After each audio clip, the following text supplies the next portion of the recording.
Boa tarde aos amigos, às amigas, aos fãs de Elvis Presley que estão acompanhando este audiobook do relacionamento do modelo internacional Michael Edwards e de Priscilla Presley.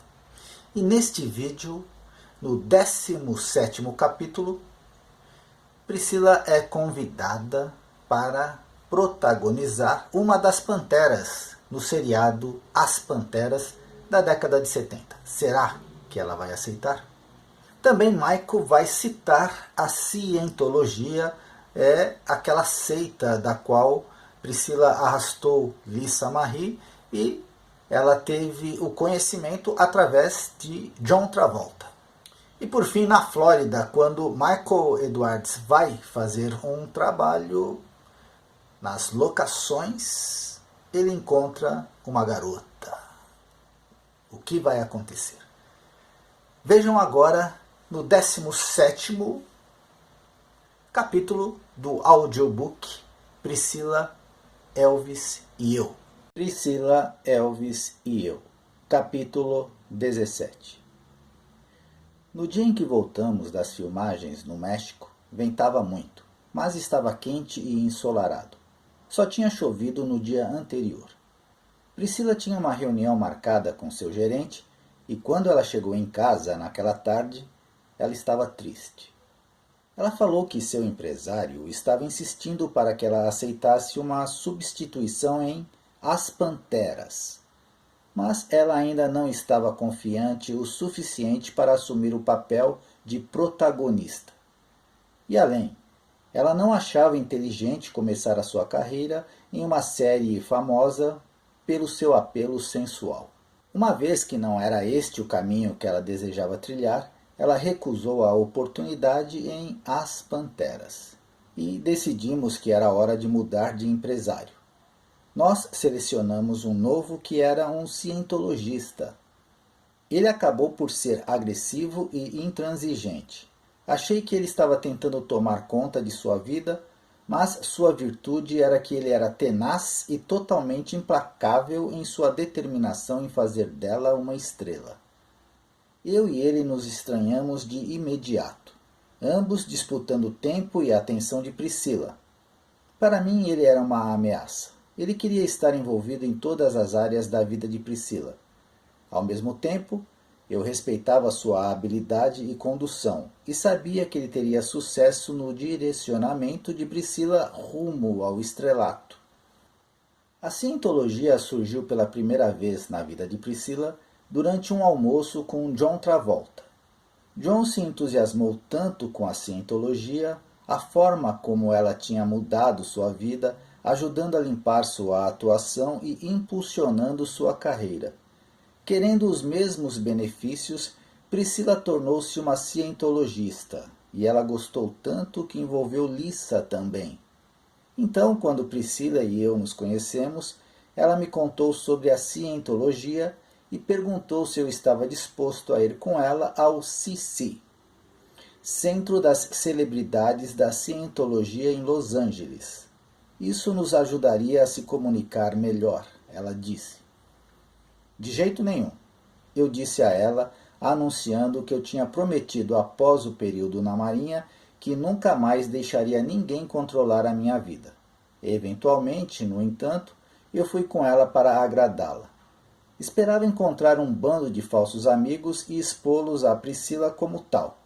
Em vez disso, a cientologia acabou por ser uma reafirmação da minha própria filosofia de vida.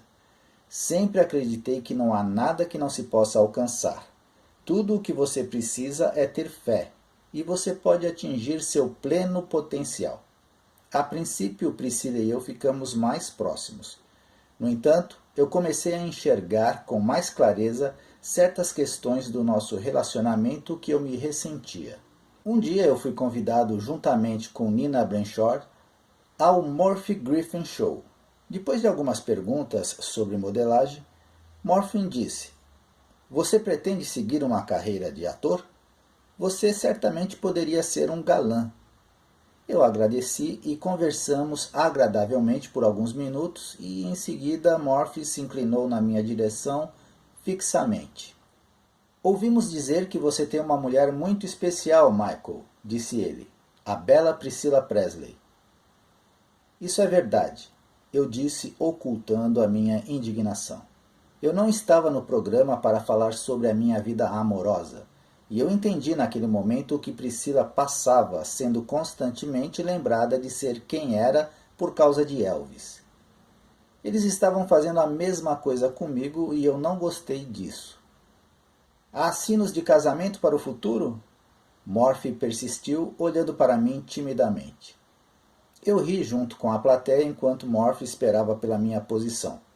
Eu não tinha essa resposta. Sentado lá, eu tive que me conter para não saltitar no sofá cantando You are not but a hound dog, dando o que eles queriam.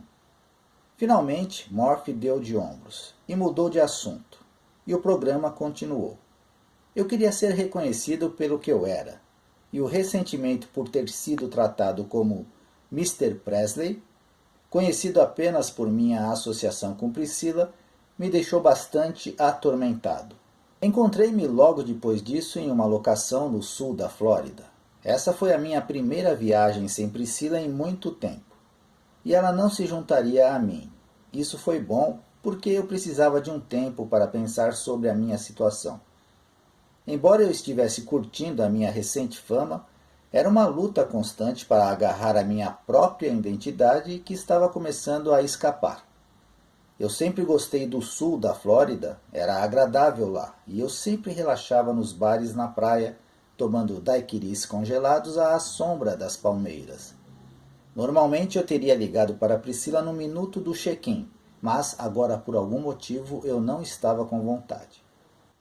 Na primeira noite toda a equipe saiu para jantar. Logo notei a assistente do fotógrafo, uma loirinha muito bonita, muito atlética, com um sorriso encantador. Vou chamá-la de Kenzie. Geralmente assistentes de fotógrafos costumam ser homens, uma vez que há um monte de equipamento pesado que precisa ser transportado. Kenzie foi a primeira mulher que eu vi neste trabalho. Ela era tímida e eu fiquei atraído por ela, mas eu a ignorei durante todo o jantar. Eu não queria correr o risco de ser infiel a Priscilla.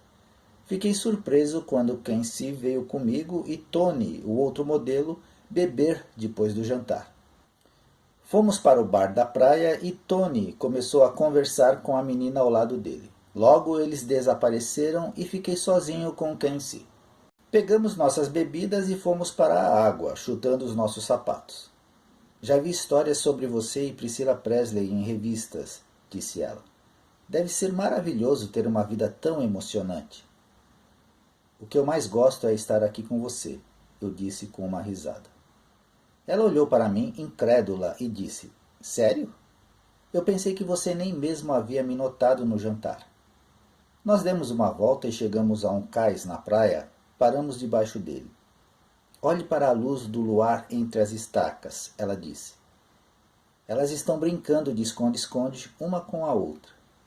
Coloquei meu casaco no chão para sentarmos. Passei meu braço em torno do seu ombro e gostei da sua firme musculatura. Você realmente tem músculos, eu disse. É um pouco estranho sentir os seus músculos e depois ver o seu cabelo loiro escorrendo por seus ombros. Ela ficou envergonhada e se afastou.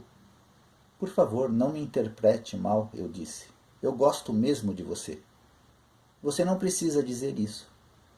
Puxei-a para junto de mim, nos beijamos e depois eu fiz amor com ela. Quando voltei para o meu quarto de hotel, tarde da noite, eu imediatamente fiquei arrependido. Eu pensei em Priscilla em Beverly Hills e me senti horrível. Eu tinha jurado que isto nunca aconteceria. Eu tive que ligar para ela imediatamente e confessar. Não significou nada, eu queria dizer a ela. E, sinto muito, foi um grande erro, não vai acontecer novamente. Mas o telefone do meu quarto estava sem linha, e quando eu fui ao lobby, estava fechado.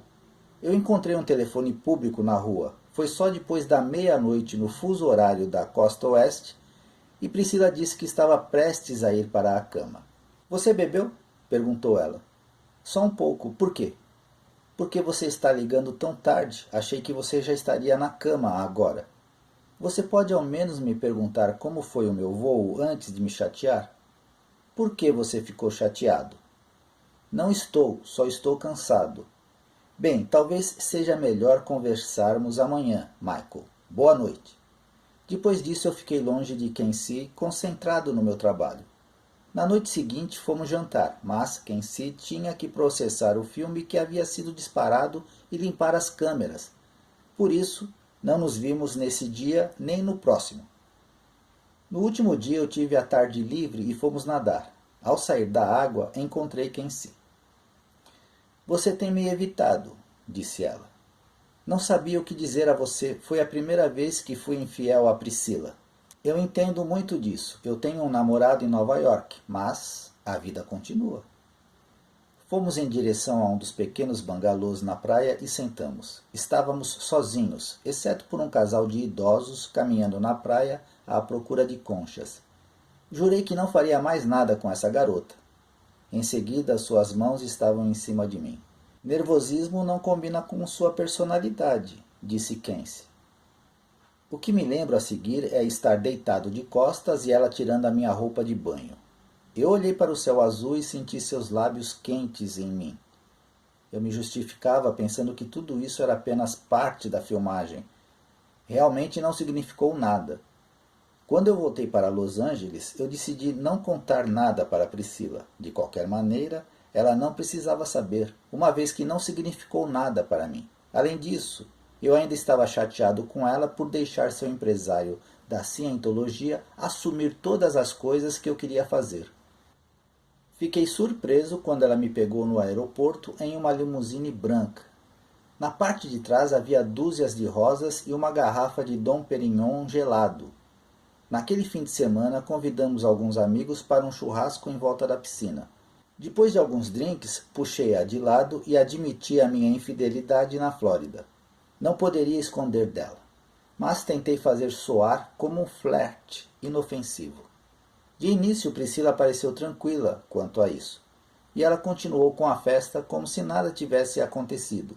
Cerca de 1 hora depois, o telefone tocou. Priscila atendeu e me lançou um olhar estranho, dizendo apenas: "É para você."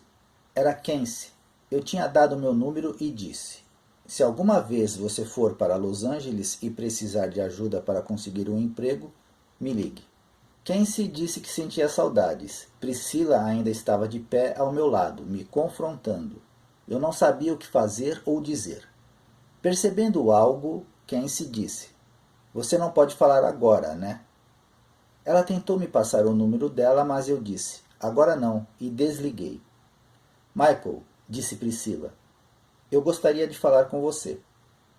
Ela foi para o jardim, eu a segui, e o aroma das gardênias agora me enojava. Ela se virou e disse calmamente: "Era ela, não é mesmo?" Eu senti como se estivesse prestes a ser mandado embora. "Sim", eu disse. "Como ousa dar este número?" "É o meu telefone também. O que eu devia fazer?" "Nunca mais quero que ela ligue aqui novamente. Eu só ia ajudá-la com um trabalho." "Você ouviu o que eu disse?" Priscila retornou à festa, deixando-me sozinho. Eu fiquei observando-a quando ela se encontrou com alguns convidados do lado de fora e sua alegria foi retomada no mesmo instante. Depois de um tempo, ela olhou para mim e seu olhar era de pura decepção. Ela havia acreditado em mim, mas eu a traí. Eu queria que ela tivesse gritado, ficado com raiva, jogado coisas, qualquer coisa, menos ficar decepcionada. Mas, toda vez que eu tentava forçar a questão, ela se recusava a falar sobre isso. Não houve mais discussões sobre o incidente. Agora tínhamos algo entre nós que ameaçava a nossa relação. No passado, quando havia problemas em um relacionamento, eu estava distante em uma locação. Eu sempre acabava tendo um caso. Sexo casual sempre tinha sido uma parte muito importante da minha vida. Era tão constante nas locações que era difícil resistir. Nunca senti que era errado antes, mas agora era diferente. Eu queria ser fiel a Priscila e não cair nos velhos hábitos. Como eu poderia lidar com isso? Acompanhar o silêncio de Priscila e fazer as coisas à sua maneira? Ou forçar um confronto sobre a questão, dando-lhe um ultimato? Pratique o que prega. Final do capítulo 17. Eu volto ainda esta semana, sexta-feira, às 4 da tarde, com o 18º capítulo desta intrigante história. Elvis para sempre.